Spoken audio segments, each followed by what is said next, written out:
Hey everybody, it's me, Gregory Mannarino, and I am back with my market wrap-up for today, Tuesday, October 24th, 2017. Before I even get started,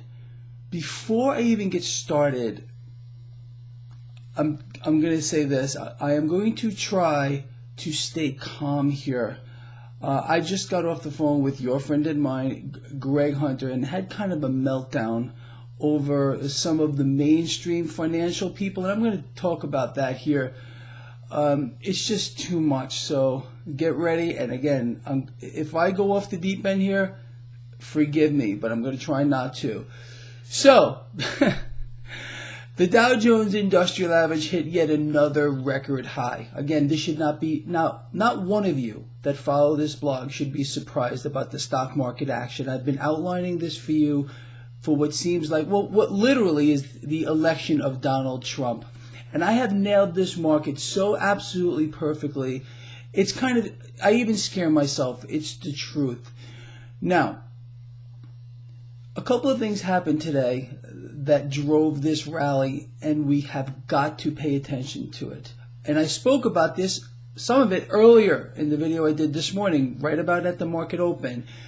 Cash leaving the bond market, for which I know if you're going to my website, traderschoice.net, you watch this happen in real time. Cash leaving the bond market and making its way into the stock market. The U.S. 10-year yield hit 2.42. This is incredible. We haven't seen a yield like that, actually, I think since April. So what is this telling us? Cash, again, leaving the bond market, doesn't go to money heaven like they want you to believe. It simply is going to look for places to go. Cash also came out of the derivatives of gold and silver, went into the stock market. This is where we're at right now. It's a risk-on environment. But that doesn't, for those of you out here, and I've had a lot of questions about this today alone, that doesn't mean you need to consistently be long the market. What is Greg talking about? Yesterday, I told all of you that I was going short IBM. Watch the videos that I did yesterday. I said I was buying puts on IBM. I closed that trade today with a 52% gain. A 52% gain. So this is really a stock picker's market. If you have any of my publications, you know exactly how to do this because I outline it for you. This is not rocket science. I also told you I was buying calls on the Qs. I still have that hedged position there. I'm about even, maybe slightly to the negative side on the Qs, but I mean 52% gain, more than that actually, 52 point something on that trade with IBM short. So if you don't believe in this market, if you're a trader, I don't believe in it either. It's completely fake. I want to talk more about that. You know, look for opportunities to get short. If you're looking to get short, hey, I'm going to give you all a couple of heads up here. Get Nike, NKE, on your radar screen if you're a trader. Watch this one. This one might roll over the next day or two. If it does, I'm going to jump all over that. I'm going to short it like you have no idea. And there's other opportunities, of course, in this market here to get long, to get short. It's all kinds of fun, and you should be adding to your physical positions. This is my opinion. Don't take my word for this.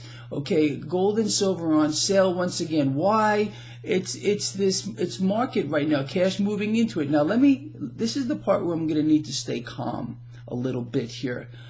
How many of you know who Bob Pisani is? CNBC. Bob, if you're listening to this, or if this makes its way to you, which I hope it does, I want you to explain something to me, Bob Pisani. So we've been hearing, all of us, and you've been fist-feeding us this for a really long time, the reflation trade. I can't count how many times, Bob Pisani, you have said reflation trade, that the reflation trade is on. So are you insinuating, Bob Pisani, that we've been in a deflationary trade environment? Because it's been nothing but inflate. So your reflation trade, you got to stop. Because every time I hear you say that, I literally have to stop myself from throwing up. It's asinine, Bob Pisani. And you got to get it together here. Maybe if some of these people who are watching my video will write to CNBC. Get Greg Mannarino on your show. I'll debate you, Bob Pisani, or anybody else who wants to, okay? Because here's something else that I want to talk about. Leon Cooperman. I know all of you out there on CNBC know who he is because you practically worship the ground this guy walks on. Billionaire hedge fund manager.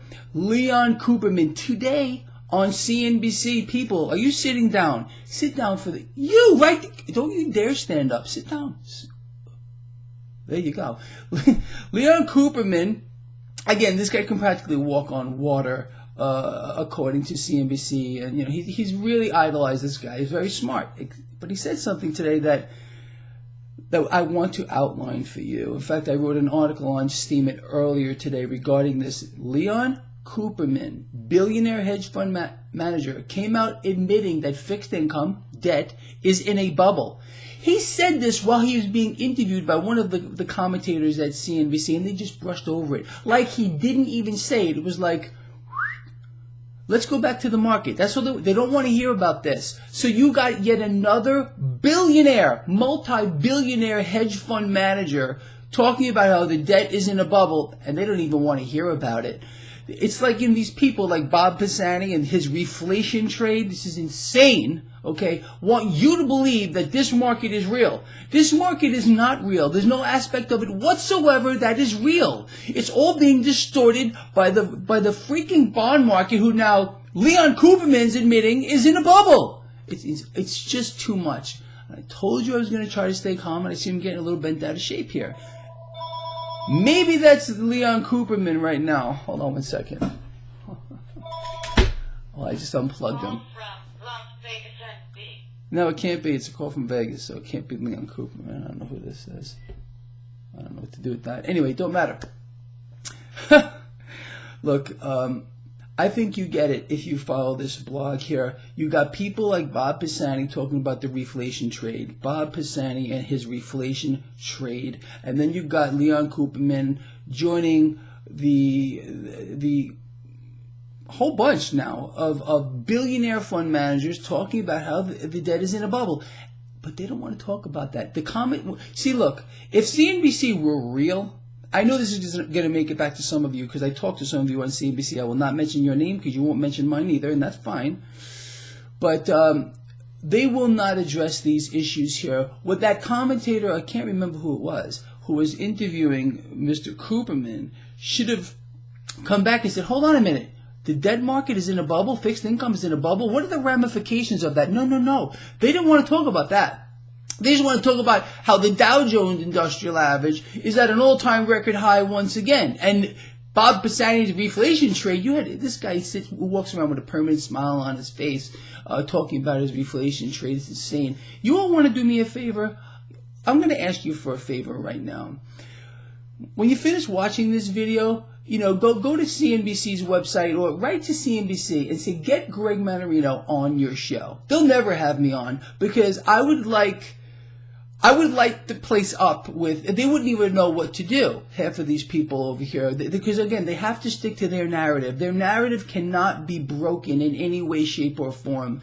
They are cheerleading for this market that, again, Leon Cooperman is now saying the debt market is in a bubble, sounding exactly like a Greg Mannarino, Jeffrey Gundlach, former Fed president, whatever his freaking name was here, Greenspan. I mean, it's insane. So nothing is real, and these people on CNBC, they know nothing is real here, but it doesn't matter. Personally, you know me. I don't care what the market does. It goes up, I'm all for it. It goes down, I'm all for it. I'm a major bull here in the stock market. You all know that. I'm also a stacker. I know what to do. I'm a businessman, and I don't care where the opportunity is. Again, if they were bidding up pencil erasers, you know what? I would go ahead and buy some. This is the way it is. I just want to capitalize on this charade that is surrounding us in every way, shape, or form. And I want you to do the same damn thing. It's that freaking simple. I don't know another way to say that. And that's why I work so hard. For example, like on my website, put a nice ticker up there for you that you can watch in real time. And the bond market in real time right on the front page of my website. And one more thing. I went back to my website several times today, and the chat room was full. And I'm loving that. That means that there's a lot of you people out there getting in there. It's a free chat. I pay for this. I pay for it for you, so you all can get in there and talk about the markets and whatever you want to talk about. Make new friends. I don't know. I know I'm going off the deep end on this video, but look, this market here it's not real. We understand that. Is it ever going to pull back? I have no idea, and I don't freaking care. Neither should you. Just look at every single thing that comes up here as an opportunity for you to get yourself richer, get on the right side of this. Because I've been promising every single one of you since I don't know how long that we are going to take these Wall Street banks over there and we're going to eat them up and chew them up and spit them all over the place. Because they can't compete, in my opinion. All right. If we keep following what's going on, it's impossible that we're going to lose, and we're just going to reap the rewards like there's no tomorrow, because you know what, there may not be one. But for now, we're going to just rip the face off this thing, and it's of everything. And we're going to laugh when we hear people like Bob Pisani talk about a reflation trade. Reflation trade, Bob Pisani. Maybe that should be your nickname. Anyway, people, like I said, you want to do this guy a favor? When you finish this, let's see if we can light up CNBC's email box, or even better yet, call them, go to their website and say, get Greg Mannarino on your show. I would love to be on their show, honestly. They won't have me because they won't know what to do with a guy like me. They'll probably get me up there and try to discredit me one way or the other, because that's what they have to do, because they have no other alternative. But if any one of them wants to sit there toe-to-toe with me and discuss this that is going on, I'll have them crying by the time the show is over, I guarantee you. So do me that favor. Get on the horn with CNBC. Get me on that show. All right, everybody. I'll see you in the morning, and we're going to go over this, and we're just going to do it. Period. The end. Wow.